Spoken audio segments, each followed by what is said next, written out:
Hello everyone, নতুন আরেকটি ভিডিওতে সকলকে স্বাগতম। আজকে আমরা শিখব অজৈব এবং জৈব যৌগের মধ্যে পার্থক্যটা কি। আসলে যে জৈব যৌগ এবং অজৈব যৌগের এদের নির্দিষ্ট কিছু বৈশিষ্ট্য আছে যেটা আমরা আগের ভিডিওতে শিখেছি। তাহলে এখন আমরা শিখব যে জৈব এবং অজৈব যৌগগুলোর মধ্যে পার্থক্যগুলো কি কি। তো যদিও অনেক পার্থক্য আছে, আমরা মোটামুটি কয়েকটা শেখার চেষ্টা করব। সো যদি আপনারা আমার চ্যানেলে নতুন হয়ে থাকেন তাহলে চ্যানেলটি সাবস্ক্রাইব করে পাশে থাকুন এবং এই ভিডিওগুলো একটু বেশি করে শেয়ার করবেন, যাতে কিনা বাংলা ভাষাভাষী যারা ইংরেজিতে একটু দুর্বল তারাও যেন এই ভিডিওগুলো দেখে রসায়ন সম্পর্কে ন্যূনতম একটা ধারণা পেতে পারে। সো বেশি কথা না বাড়িয়ে আমরা চলে যাই আমাদের কন্টেন্টের মধ্যে। Difference between organic and inorganic compounds, মানে জৈব এবং অজৈব যৌগের মধ্যে পার্থক্যটা কি। সো প্রথম যে আমরা একটা চার্ট আকারে দেখছি এখানে, সেই চার্টটা হলো যে difference between organic and inorganic compounds. So প্রথম যে পার্থক্যটা আমরা জানি যে organic compounds are characterized by the presence of carbon atoms in them. মানে জৈব যৌগগুলোকে আমরা কার্বনের উপস্থিতির উপরে ভিত্তি করে আসলে জৈব যৌগগুলোকে ক্লাসিফাই করেছি। এবং most inorganic compound do not have carbon atoms, মানে অধিকাংশ অজৈব যৌগের ক্ষেত্রে কার্বন থাকে না, তবে থাকতেও পারে, যেমন carbon monoxide, carbon die oxide বা এরকম কিছু কম্পাউন্ড আছে, ক্যালসিয়াম কার্বনের। সো এইসব যে কম্পাউন্ড গুলো আছে এগুলো কিন্তু অজৈব যৌগ, তাহলে কার্বন থাকতেও পারে তবে অধিকাংশ ক্ষেত্রেই থাকে না। Okay, second number, organic compounds consisting of hydrogen, oxygen, carbon and their other derivatives. মানে এই যে জৈব যৌগগুলোর মধ্যে বিভিন্ন সব ধরনের এলিমেন্ট গুলোর মধ্যে কি কি থাকে, কার্বন তো থাকবেই, hydrogen, oxygen and their other derivatives, মানে এদের অন্যান্য ফর্ম গুলো বা কিছু কিছু অন্য ফর্ম থাকে। কিন্তু অজৈব যৌগের মধ্যে they do not possess hydrogen or oxygen and their derivatives. Most of the case এগুলো বেশিরভাগ ক্ষেত্রে থাকে না, তবে থাকে কখনো, তুলনামূলক কম। Organic compounds are said to be more volatile and also highly inflammable. আগের ভিডিওতে আমরা এই কথাটা বলেছি যে জৈব যৌগের বৈশিষ্ট্য যখন পড়েছি তখন আমরা বলেছি যে এই যে জৈব যৌগগুলো বেশি পরিমাণে ভোলাটাইল, মানে যদি আমরা কোনো খোলা জায়গায় রেখে দিই জৈব যৌগ, অ্যালকোহল যদি আমরা খোলা জায়গায় রেখে দিই খুব সহজেই কিন্তু ইভাপোরেট করে চলে যায়। কিন্তু অজৈব যৌগ তুলনামূলক কম ভোলাটাইল, মানে এগুলোকে আমরা যে অবস্থায় রেখে দিব অনেক দিন পর্যন্ত সেই অবস্থায় থাকবে, তার মানে এর সারফেস থেকে মলিকুল গুলো খুব বেশি উড়ে যাবে না। ওকে, দেন these compounds exist in the form of solids, gas and liquids. মানে এই যে জৈব যৌগগুলো বিভিন্ন ফর্মে আমরা পেতে পারি, লিকুইড, সলিড, গ্যাস, এর মোটামুটি সব ফর্মেই আমরা জৈব যৌগগুলো পেয়ে থাকি। যেমন মিথেন গ্যাস, তারপরে আরো আছে কি, কেরোসিন লিকুইড, তারপরে ওয়াক্স, মোম, এগুলো সলিড। সো সেক্ষেত্রে আমরা জৈব যৌগগুলোকে আমরা সলিড, লিকুইড বা গ্যাস তিন ফর্মে পেতে পারি, কিন্তু বেশিরভাগ ক্ষেত্রে অজৈব যৌগগুলো সলিড অবস্থায়, মানে কঠিন অবস্থায় পাওয়া যায়।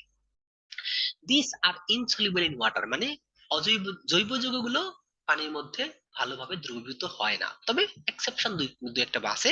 যেমন অ্যালকোহলের কথা যদি বলি, মেথানল বা এথানল, এগুলো কিন্তু পানিতে বেশ ভালোভাবেই দ্রবীভূত হয়।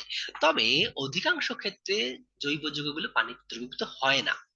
কিন্তু অজৈব যৌগ যেগুলো বেশিরভাগ ক্ষেত্রেই পানিতে দ্রবীভূত হয়, এবং সেই কারণও আমরা বলেছি যে অজৈব যৌগগুলো বেশিরভাগ ক্ষেত্রে হয় নন পোলার, যে কারণে নন পোলার গুলো পোলার পানির মধ্যে দ্রবীভূত হয় না বা ভালোভাবে মিশ্রিত হয় না। কিন্তু অজৈব যৌগগুলো বেশিরভাগ ক্ষেত্রে পোলার হয়ে থাকে, যে কারণে এই পোলার কম্পাউন্ড পানির মধ্যে, পানিও একটা পোলার যৌগ, যে কারণে পানির মধ্যে খুব সহজেই এটা দ্রবীভূত হতে পারে। সরি।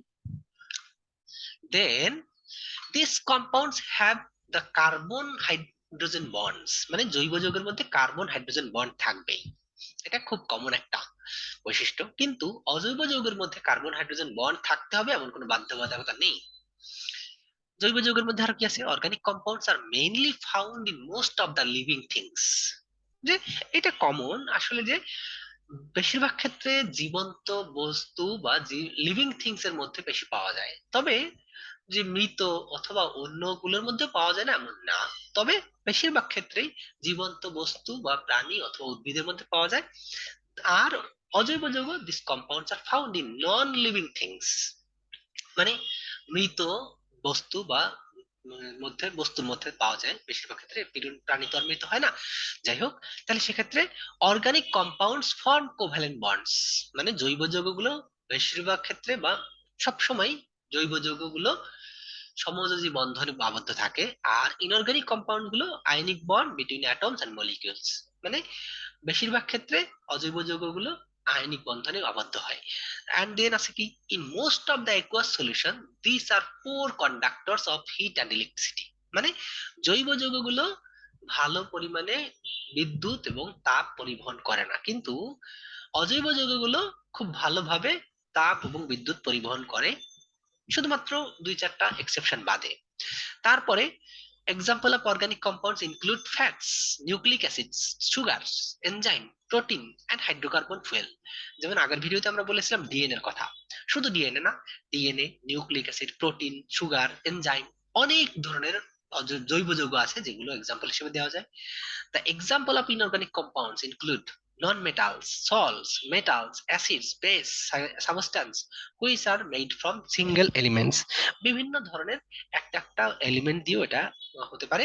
সো এরপরে দেখা যায় কি, this have relatively low melting points and boiling points, মানে জৈব যৌগের তুলনামূলক নিম্ন বয়লিং পয়েন্ট এবং মেল্টিং পয়েন্ট থাকে, মানে নিম্ন গলনাঙ্ক এবং স্ফুটনাঙ্ক থাকে।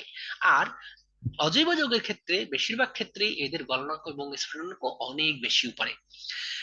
তারপরে কি আছে, this are biological and more complex in nature, যেটা আমরা অলরেডি বলেছি যে জৈব যৌগের ক্ষেত্রে এর স্ট্রাকচার কিন্তু অনেক বেশি জটিল, যে কারণে আমরা এগুলোকে বলি যে আসলে জৈব যৌগগুলো খুব সহজে এর স্ট্রাকচার সম্পর্কে ভালো ধারণা পাওয়া যায় না, কিন্তু অজৈব যৌগগুলো তুলনামূলক অনেক বেশি সিম্পল স্ট্রাকচার হয়, mineral and not much complexity in nature, মানে নেচারে যা পাওয়া যায় সেটা এত কঠিন গঠন না। আর কি আছে, organic compounds can not make salts, বেশিরভাগ ক্ষেত্রেই অর্গানিক কম্পাউন্ড গুলো বা অর্গানিক যৌগগুলো বা জৈব যৌগগুলো সল্ট তৈরি করে না, কিন্তু ইনঅর্গানিক কম্পাউন্ড গুলো অনেক লবণ তৈরি করতে পারে। And finally the rate of reaction is slow in organic compounds, মানে জৈব যৌগের মধ্যে বা জৈব যৌগের ক্ষেত্রে এদের রিয়াকশন রেট তুলনামূলক অনেক স্লো হয়, কিন্তু ইনঅর্গানিক যৌগের ক্ষেত্রে রেট অফ দ্য রিয়াকশন বা রিয়াকশন রেট বা বিক্রিয়ার হার তুলনামূলক অনেক বেশি দ্রুত হয়। সো এই ছিল আমাদের জৈব এবং অজৈব যৌগের মধ্যে পার্থক্য। যদি ভিডিওটি ভালো লেগে থাকে তাহলে আপনারা চ্যানেলটি সাবস্ক্রাইব করে পাশে থাকুন এবং ভিডিওগুলো বেশি করে শেয়ার করে অন্যদেরকে দেখার সুযোগ করে দিন, যারা বাংলা ভাষায় অনেক দূর বাংলা ভাষায় পড়ালেখা করে কিন্তু ইংলিশে ভালো ভিডিও পায় না, সরি ইংলিশে ভালো ভিডিও এরা বুঝে না বা বুঝতে পারে না ইংলিশের দুর্বলতার কারণে, তাহলে তারা এই ভিডিওগুলো দেখে কিছুটা উপকৃত হতে পারবে। সো ভিডিওগুলো একটু বেশি করে শেয়ার করে দিবেন। ধন্যবাদ সকলকে।